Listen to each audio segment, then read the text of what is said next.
Halo, selamat sore para sahabat Telogorojo yang saat ini nih lagi join ya di live Instagram di sahabat Telogorojo.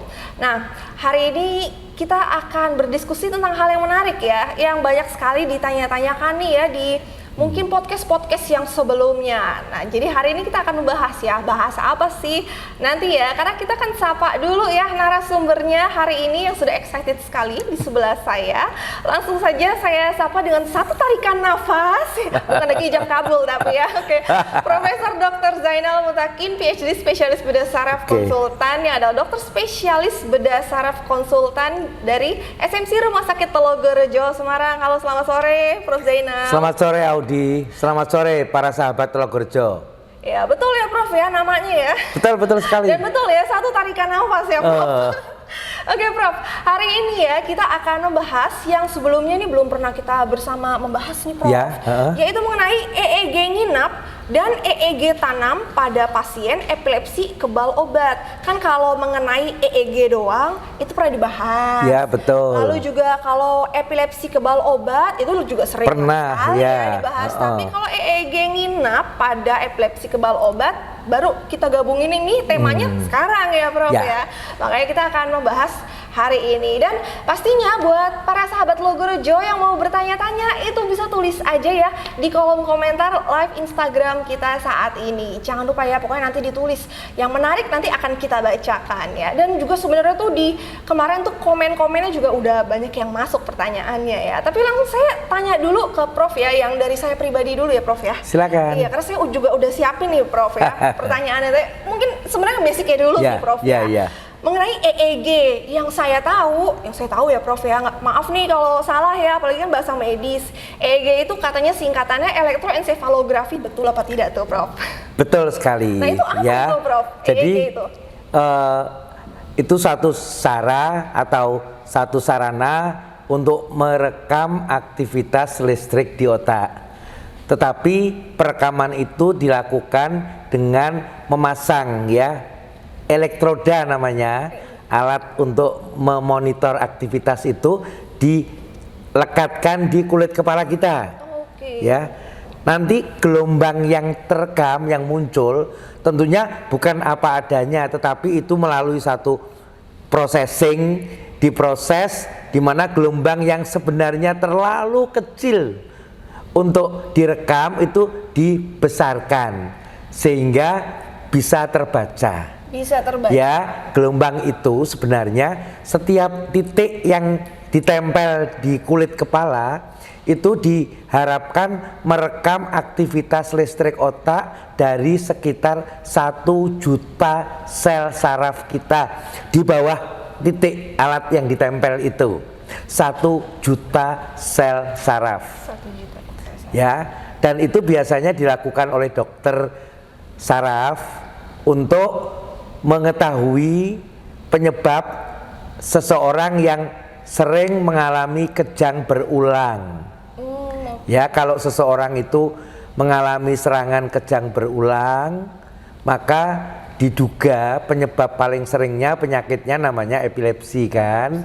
Dan EEG ini membantu sekali para dokter untuk menentukan bentuk atau jenis dari epilepsinya. Untuk jenis epilepsi. Jadi salah satunya dengan EEG tadi, selain melihat bentuk serangannya, kayak apa sih kejangnya gitu. Kayak apa sih kejangnya. Terus juga saya sempat cari-cari tahu gitu ya Prof.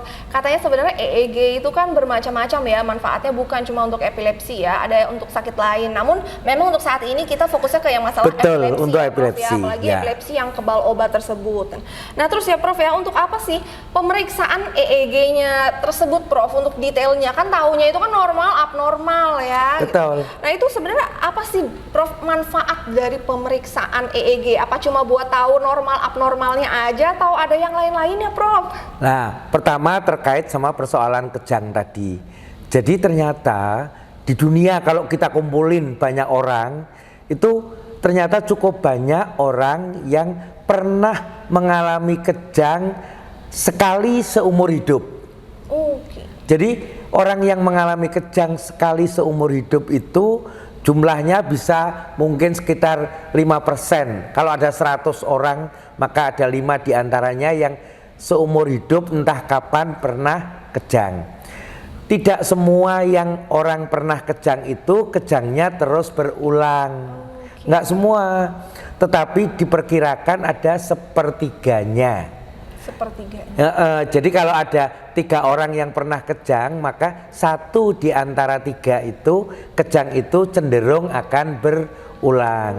Nah, kapan seorang dokter mesti bilang pada pasien, ini kan pasien datang ke dokter cerita kalau anaknya mengalami kejang. Ya, apakah kalau serangan kejang sekali itu harus selalu langsung diobati gitu? Ternyata tidak. Jadi yang harus diobati, diberikan obat-obat anti kejang itu, pertama syaratnya adalah kejang itu berulang setidaknya 2 kali dalam jarak 12 bulan. Lama loh, setahun itu berulang. Atau ya, dia baru kejang sekali, tetapi dari rekaman EEG-nya itu tampak di situ ada aktivitas listrik yang tidak normal. Artinya aktivitas listrik otaknya itu berlebihan. Aktivitas listrik yang berlebihan pada seseorang yang pernah kejang 1 kali itu menandakan kalau kejang yang dialami itu pada suatu saat entah kapan itu akan berulang. Ya, artinya dengan EEG tadi walaupun kejangnya masih baru sekali, sudah dianjurkan seorang dokter untuk memulai pengobatannya. Jadi kegunaannya salah satunya itu. Ya, kita belum ngomongin tentang kegunaan yang lain, tapi untuk kejang kegunaannya dia bisa membantu. Iya, mungkin ini ya, sahabat Logorojo yang lagi online ya, yang ikutan live Instagram saat ini tuh langsung rasa jelek banget nih. Waduh, aku nih kayaknya nih, karena aku berulang nih Prof, tiap tahun gitu. Terus saya masih mau bertanya lagi ya. Tadi kan saya kan juga katakan ya Prof, kalau EEG itu kan untuk beberapa macam penyakit ya, bukan epilepsi. Namun tetap hari ini kita membahasnya mengenai epilepsi ya. Nah itu, tapi kalau untuk pasien epilepsi itu sebenarnya kapan sih Prof harus melakukan EEG rutin? Apakah mungkin 3 bulan sekali, 6 bulan sekali, 1 tahun sekali, atau 5 tahun sekali, tuh gimana tuh Prof? Baiknya? Biasanya itu akan dianjurkan oleh seorang dokter saraf atau dokter anak yang khusus saraf anak ya. Jadi dokter spesialis anak itu ada yang dia belajar lagi khusus tentang sarafnya anak. Itu dianjurkan pada pasien itu pertama adalah kalau dia kan tadi kejang pertama tadi, nggak tahu sebabnya apa. Terus yang kedua, kalau ini kejangnya sudah berulang, ya sudah dapat pengobatan, tapi pada suatu saat kok bentuk kejang itu berubah. Bentuk kejangnya nggak kayak biasanya nih, sering dengar. Gitu. Ada perubahan bentuk kejang. Juga misalkan ini anak ini biasanya dengan obat yang diminum teratur itu sudah nggak kejang lagi kok, sudah terkontrol baik. Tapi pada suatu masa dia menjadi anak, jadi remaja kan. Biasanya remaja itu yang kita lihat pada seorang remaja itu adalah perubahan pada hormon-hormon tubuhnya. Jadi ada perubahan hormonal. Misalkan kalau wanita itu anak ini mulai mengalami menstruasi ya. Ya, kalau laki-laki ceritanya mulai remaja tadi. Itu kok bentuk kejangnya tadinya sudah terkontrol, sekarang jadi susah dikontrol, sering kambuh padahal obat yang sama masih diminum. Itu butuh evaluasi EEG-nya ada apa. Lalu juga secara rutin misalkan kejang itu terkontrol baik pun setidaknya sekali setahun. Itu dianjurkan. Nah, lebih penting lagi biasanya pada anak-anak dengan kejang ini kan oleh dokternya diberitahu sebelumnya bahwa ini obat mesti diminum secara rutin teratur sampai kapan, kan gitu kan? Betul, pasti. Sampai kapan? Biasanya targetnya adalah pokoknya harus tidak ada serangan dulu itu. Kalau sudah tidak ada serangan, maka berapa lama dipertahankan? Jadi obat itu mesti dipertahankan sampai setidaknya tidak pernah ada serangan sampai minimal 3 tahun. Ya, dulu memang pernah dikatakan kesepakatannya itu 2 tahun. Tapi dengan perkembangan ilmu, maka kesepakatan dokter berubah. Jadi sekarang 3 tahun tanpa serangan, kemudian dokter kan dibolehkan setelah itu mencoba untuk menurunkan dosis obatnya. Lah, sebelum dilakukan penurunan dosis ini dianjurkan dilakukan perekaman EEG ulang untuk melihat, karena apa? Ternyata yang obatnya dikurangi pelan-pelan itu tidak semua terus berarti tetap baik terus, ada sebagian yang kambuh lagi. Nah, dengan melihat EEG-nya seperti apa bisa dipakai untuk memprediksi. Ya, kalau obatnya dikurangi nanti kira-kira bakal muncul kejang lagi apa tidak. Oke, Prof, boleh saya tambahin ya, Prof, ya, mengenai hal tersebut. Ya kan Prof bilang kan 3 tahun lalu mulai bisa dikurangi obatnya. Betul. Untuk menuju yang menjadi harapan setiap pasiennya, yaitu lepas obat ya, Prof, ya. Namun saya juga banyak juga ya mendengar case itu yang sudah 3 tahun nih tidak serangan sama sekali, lalu saat di EEG dievaluasi ternyata masih abnormal. Nah gitu Prof, jadi itu tetap harus minum obat ya Prof ya. Berarti karena ini Prof, pastinya patokan tiap pasien itu 3 tahun aku lepas obat gitu yang menjadi patokan. Betul. 3 tahun. Jadi itu sering terjadi pemahaman yang salah. Pasien itu datang, dia sudah dapat info dari dokter lain, misalnya ini anak saya disuruh minum obat selama 2 tahun atau selama 3 tahun nanti akan sembuh gitu loh.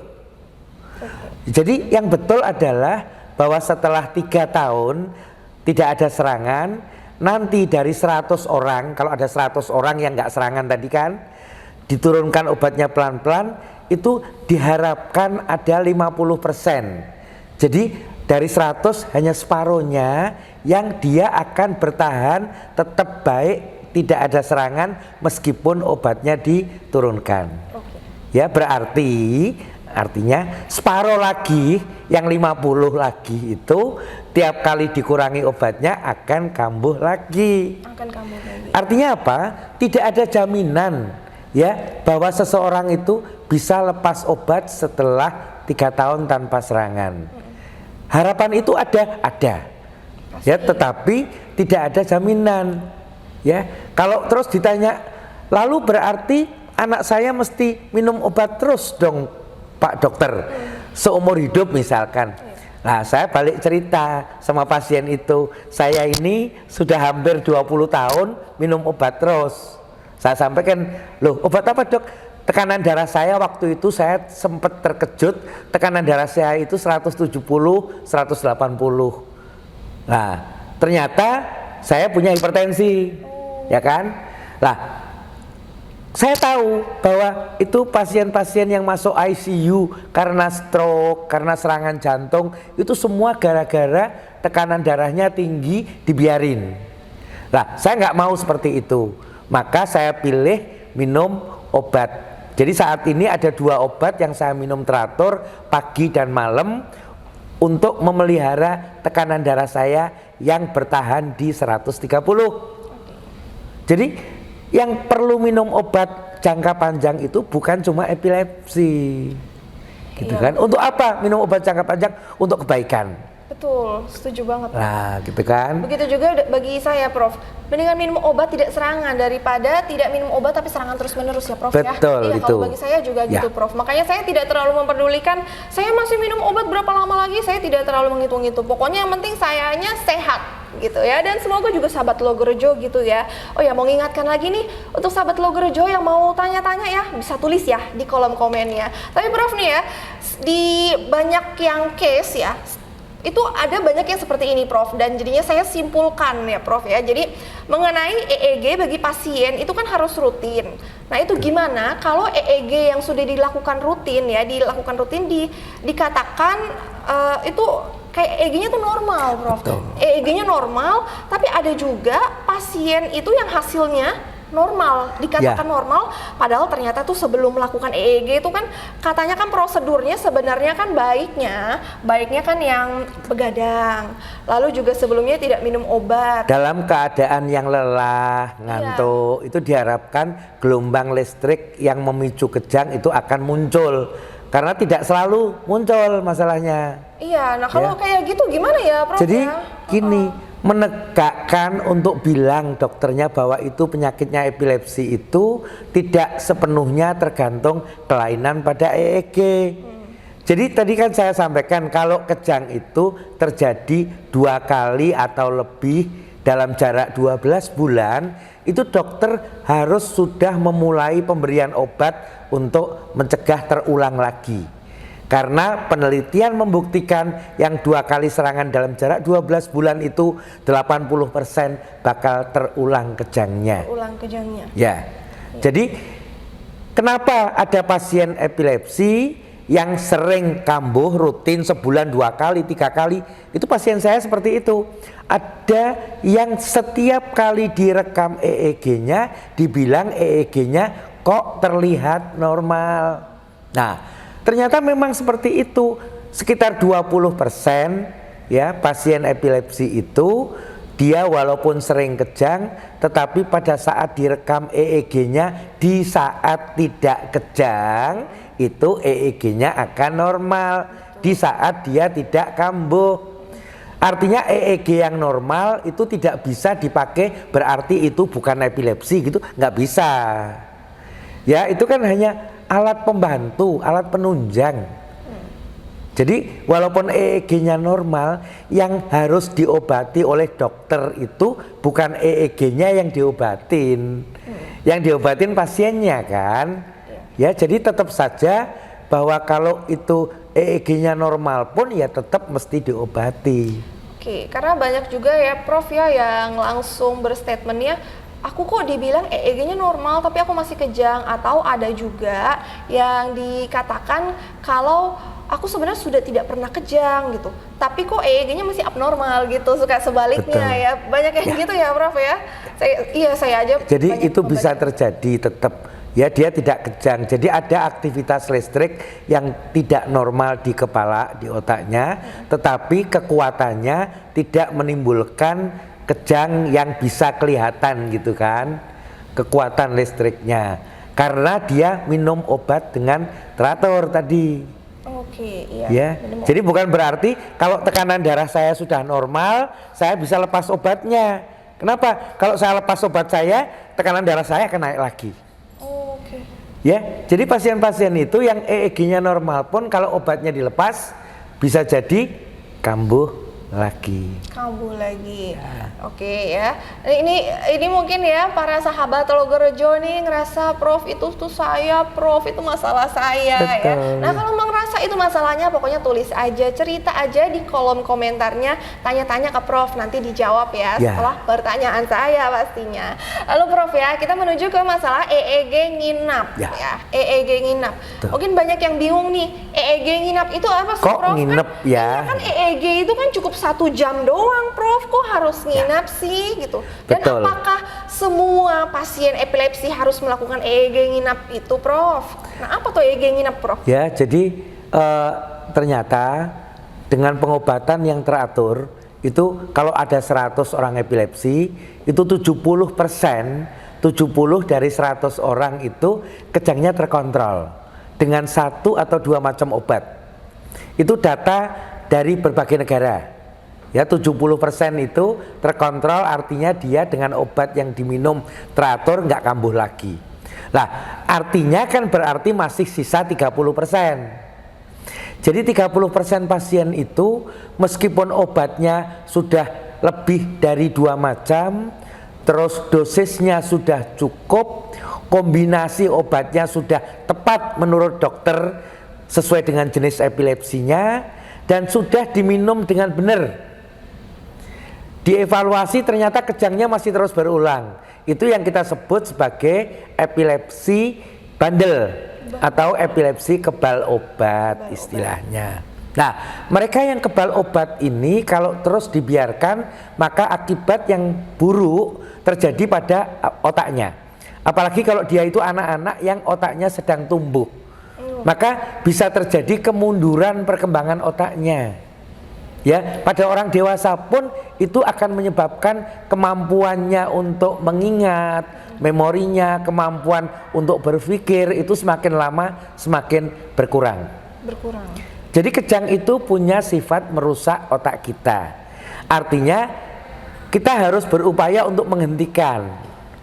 Kalau ternyata obat-obatan yang sudah cukup dosisnya, jenisnya, kombinasinya sudah tepat semuanya, nggak bisa ngatasin, kita mesti memastikan, mengetahui kejang itu berasal dari bagian otak yang mana dari pasien tadi. Ini otak manusia kan gede gini kan, kita tahu ada belahan otak kanan, ada belahan otak kiri, ada otak depan, otak samping, otak atas, otak belakang.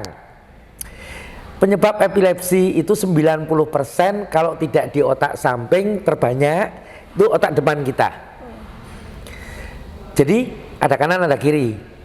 Jadi dengan mempelajari bentuk serangannya, kadang kita bisa menduga, oh kalau bentuk serangannya selalu wajahnya nengok, kalau serangan kejang itu mulutnya ketarik ke sisi kanan gini, terus wajahnya nengok ke kanan, terus tangan kanannya lebih dulu kaku gitu ya. Kita bisa menduga itu berarti dicurigai atau diduga berasal dari otak pasien yang ada di sisi kiri. Ya, tetapi kalau sebaliknya yang kejangnya ke kanan ya berarti otak yang sisi, kalau kejangnya ke kiri otaknya otak sisi kanan gitu. Nah, itu dugaan. Kita harus bisa menentukan atau memastikan benar enggak dari situ.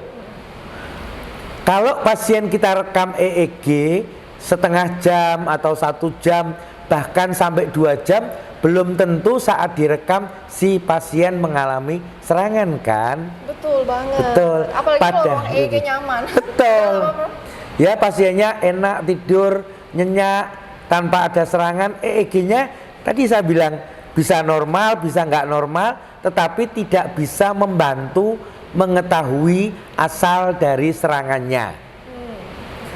Lah, untuk memastikan asal serangannya dari mana, itu dibutuhkan pasien ini sengaja dirawat inap, direkam EEG-nya di ruangan yang memang memonitor itu, ada CCTV-nya selama beberapa hari, selama beberapa malam, sampai terjadi beberapa kali serangan. Jadi memang disengaja saat direkam tadi itu dibuat kondisi, misalkan obatnya nggak diminum sengaja, ya tidak diberikan.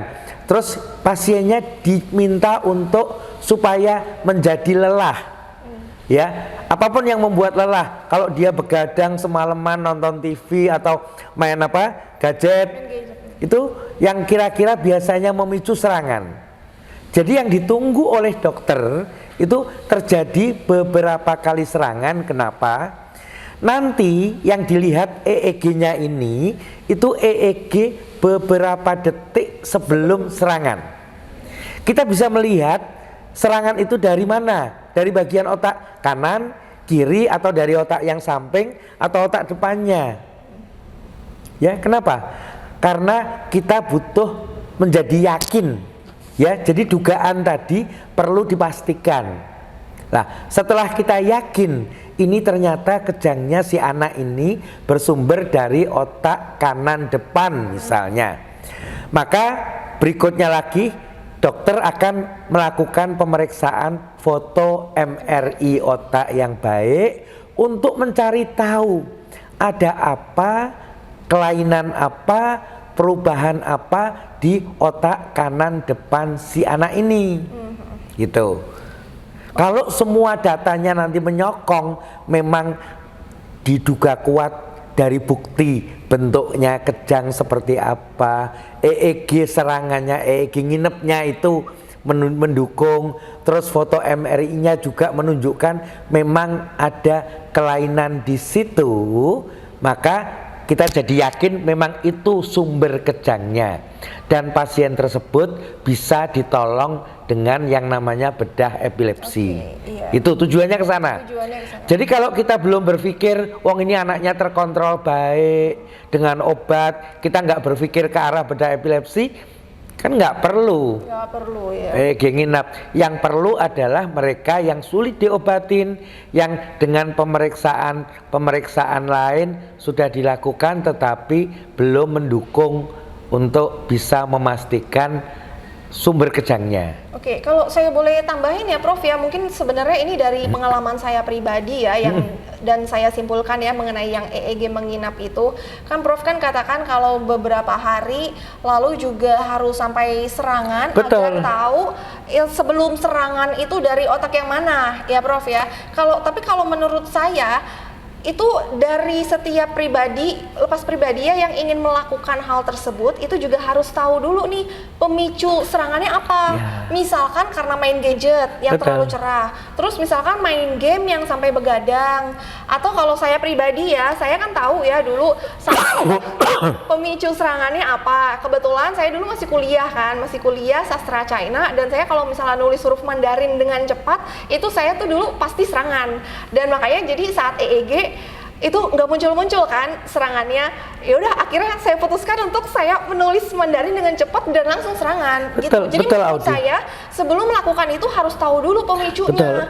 Karena kalau misalkan cuma langsung EEG terus duduk diam, tinggal diam gitu malah Belum nyaman, tentu, malah iya. nyaman. Menurut saya ruangan EEG kan nyaman. Jadi Prof. kebetulan ada orang tua yang sempat cerita sama saya, kalau Pak Zainal, ini anak saya biasanya kalau nonton TV lama 3-4 jam itu selalu kambuh. Ya sudah, yuk kita bikin anaknya nonton TV berjam-jam.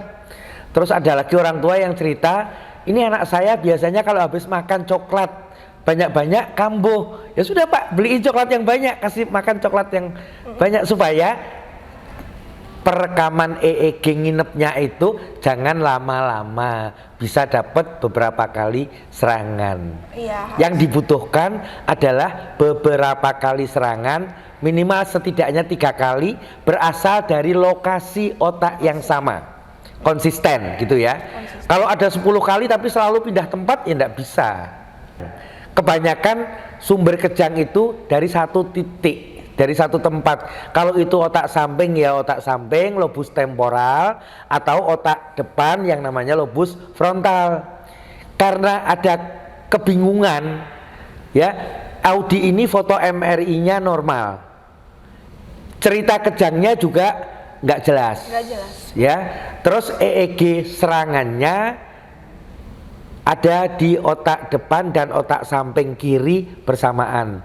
Sudah diupayakan dengan pemeriksaan tambahan yang hanya ada di Jakarta waktu itu adalah PET scan. Dengan PET scan pun tidak membantu. Ya, nggak bisa nentuin dari mana asal kejangnya. Maka keputusan kita waktu itu melakukan tindakan operasi, melakukan irisan di kulit, membuka tulang kecil dikit gitu ya, untuk memasukkan alat di permukaan otak. Jadi ada alat EEG yang khusus untuk ditaruh di permukaan otak pasien. Itu yang disebut dengan EEG-nya ditanam.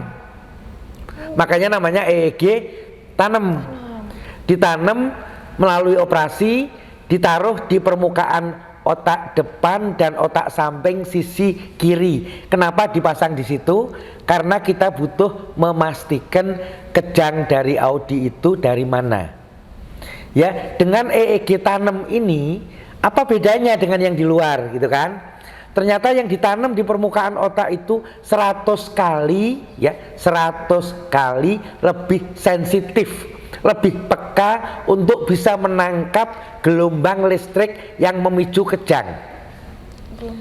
Dari situ kemudian setelah 2 minggu dari Audi didapatkan informasi kejang itu ternyata berasal dari otak samping kirinya Audi, bukan otak depannya. Bayangkan, dari pemeriksaan yang di luar kepala, di kulit itu otak depan dan otak samping bersamaan, tetapi dengan alat yang di dalam ya, yang 100 kali lebih peka tadi, hasilnya hanya otak samping kirinya saja, sehingga kita lebih terfokus gitu kan, bahwa apa yang harus kita lakukan, tindakan operasi apa yang mesti dilakukan dokter untuk pasien itu lebih jelas untuk kasus-kasus tertentu. Artinya bukan semua pasien memerlukan EEG tanam tadi. Tidak semua. Ya, kalau dihitung dari jumlah sekitar 900-an lebih pasien epilepsi yang sudah menjalani operasi di Semarang, ya, itu ada sekitar 18 atau sampai 20%-nya. Jadi kalau ada 100 orang, hanya 1/5-nya saja yang butuh pemeriksaan EEG tanam ini. Yang 80% nggak perlu. Tidak perlu. Iya. Berarti bukan semua. Nggak semuanya. Tetapi tujuannya jelas, kita butuh memastikan asal serangan atau fokus epilepsi namanya, yang dengan pemeriksaan yang di luar kepala tadi, ada PET scan, ada EEG nginap, ada mempelajari bentuk kejangnya, ada foto MRI-nya, semua belum menyokong letak fokusnya. Atau ada informasi betul, tetapi informasinya itu saling bertolak belakang. EEG-nya serangan bilang di depan, tetapi MRI-nya kelainannya kok di samping, kan gitu. Suka berbedanya Ya, gitu ya. atau foto MRI-nya ada kelainannya ada di kanan dan di kiri, dua-duanya ada. Itu pernah terjadi. Sehingga kita pasang itu EEG tanamnya itu di otak samping saja, tapi kanan sama kiri. Karena kelainan pada foto MRI-nya ada di kanan dan di kiri. Tapi yang mana yang jadi penyebab kejang? Kita harus pastiin. Harus pasti. Ya, ditanam di kanan dan di kiri. Tanam kanan dan kiri. Ya. Oke. Jadi oke. EEG tanam ini mesti dilakukan di rumah sakit. Harus di rumah sakit. Iya, EEG nginep juga kan? Iya, karena kan ditempel itu kan ya, kabelnya disambung lagi. Betul. Tetapi pada EEG yang nginep itu pasien bisa nonton TV, bisa baca buku ke kamar mandi, itu kabelnya kan panjang ya. Betul. Bisa dalam ruangan dimonitor. Tapi kalau EEG yang tanam tadi itu lebih terbatas. Ya, pasien di dalam ruangan juga dimonitor, tapi pasiennya ya kembali lagi sadar baik, ya. Jadi biasanya setelah operasi pemasangan EEG tanam itu kita tunggu 1 hari sampai pasien pulih, kemudian baru direkam. Iya, cuma bedanya nggak bisa ngopi ke kafe ya, Prof ya. Nah, itu tadi. Tapi bisa kan pakai Gojek, pakai apa? Sering nyebut. Jadi apa? Pakai itu Ojek online. online. Lah Kita ya. bisa mau pesen kopi apa gitu, boleh kan? Prof, sebenarnya mungkin ya ini yang sahabat Logorejo juga agak bingung ya. Tapi kok Audi kok operasinya sampai 2 kali gitu, nggak kelihatan yang mana sih, kanan, kiri, depan, belakang, kok ketutup ya sama rambut. Betul. Apa karena mungkin ke Audinya nggak diapa-apain rambutnya, tapi Profnya yang dicukur rambutnya. Oke kan, Prof? Ya. Tapi saya mau nyapa dulu ya yang lagi join di live Instagram saat ini. Saya ada kenal beberapa nih ya, salah satunya ada Mbak Betty. Halo Mbak Betty, ini juga dari luar kota nih, mungkin bisa sharing ya. Terus juga ada Ibu Nurna. Ibu Nurna ini orang tua dari Dava ya. Ibu Nurna juga bisa sharing mengenai pengalaman Dava. Waktu itu juga pernah melakukan ya, Dava melakukan bedah epilepsi di Rumah Sakit Logorejo. Betul. Yang kebetulan saya juga ikutan lihat ya, Prof ya. Oke, Prof. Ini kebetulan udah mulai banyak yang tanya. Oke. Banyak yang tanya ini dari sahabat Logorejo. Kalau yang tadi kan saya semua tuh, Prof. Kalau saya semua yang tanya panjang nggak selesai, Prof. Boleh saya bacakan ya, Prof? Boleh silakan. Pakai izin dulu nggak, Prof? Izin, Prof? Oke, saya bacakan ya, karena ini banyak yang tanya nih ya. Yang pertama, Assalamualaikum, Prof. Saya mau tanya, Prof. Tapi saya mohon jawabannya ya, Prof. Oke, ya dijawab kok, Bu, tenang aja. Anak saya usia 10 bulan. 10 bulan mengalami kejang baru 2 mingguan sampai saat ini. Apakah anak saya bisa disembuhkan, Prof? Sudah periksa darah, sudah di-scan kepalanya tapi tidak disebutkan scan-nya apa. Dokter bilang ada titik kecil di otaknya dan masih bisa diobati. Saya mengucap syukur. Tapi setelah diberi resep yang diberikan dokter, kok kejangnya malah jadi makin bertambah ya, Prof? Yang sebelumnya kejangnya 2 atau 3 kali, kok setelah minum obat kejang itu makin bertambah jadi 6 kali, Prof, per harinya. Bahkan bertambahnya itu sampai 10 kali, Prof. Pernah juga sampai 11 kali. Saya mohon solusinya, Prof. Apakah butuh sampai harus melakukan EEG tersebut, Prof? Gimana, Prof? Jadi Makin banyak anak-anak kan itu nih. baru 2 minggu, ya kan?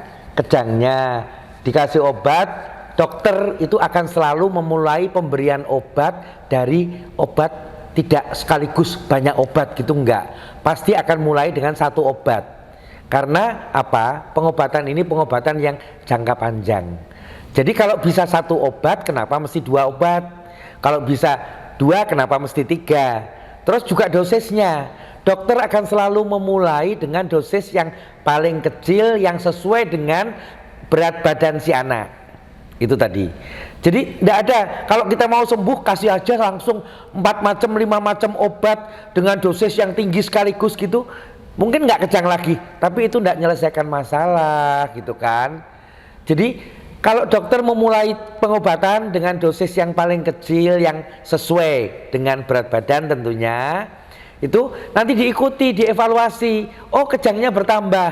Nanti konsultasi lagi dengan dokter untuk dokter akan mencoba menaikkan dosis. Kalau sudah dosis dinaikkan lebih dari yang dibutuhkan, serangannya masih, dokter akan menambahkan obat kedua, ya, atau mengganti obatnya dengan obat yang lain.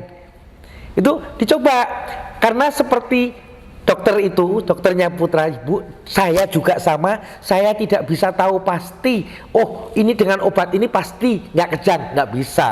Tidak bisa. Saya hanya bisa mencoba memilihkan obat yang diharapkan cocok, tapi belum tentu cocok. Ya, taunya dari mana? Ya dievaluasi. Dievaluasi. Ya, dengan waktu nanti akan kelihatan, misalkan 1 bulan dosisnya dinaikkan, evaluasi 1 bulan lagi kalau kejangnya sering ya. Terus masih kambuh, masih bertambah atau tetap atau gimana, masih ada, obatnya dikombinasi. Ya, dengan kombinasi itu dievaluasi. Masih enggak? Oh, masih ternyata. Dosisnya dicoba ditambah yang kombinasinya. Oh, masih kejang, diganti kombinasinya. Diganti kombinasinya. Ya, sampai artinya tugas konsultasi dengan dokter itu perannya adalah untuk menemukan obat yang tepat jenisnya, tepat kombinasinya, tepat dosisnya, sehingga dengan obat itu diharapkan kejangnya terkontrol, tidak muncul. Tidak muncul. Ya, kalau sudah diupayakan dengan semua langkah itu dengan waktu yang cukup, ternyata kejangnya, lah waktu yang cukup ini disepakati oleh para ahli epilepsi jangan lebih dari 2 tahun. Okay. Artinya 2 tahun itu batas paling lama.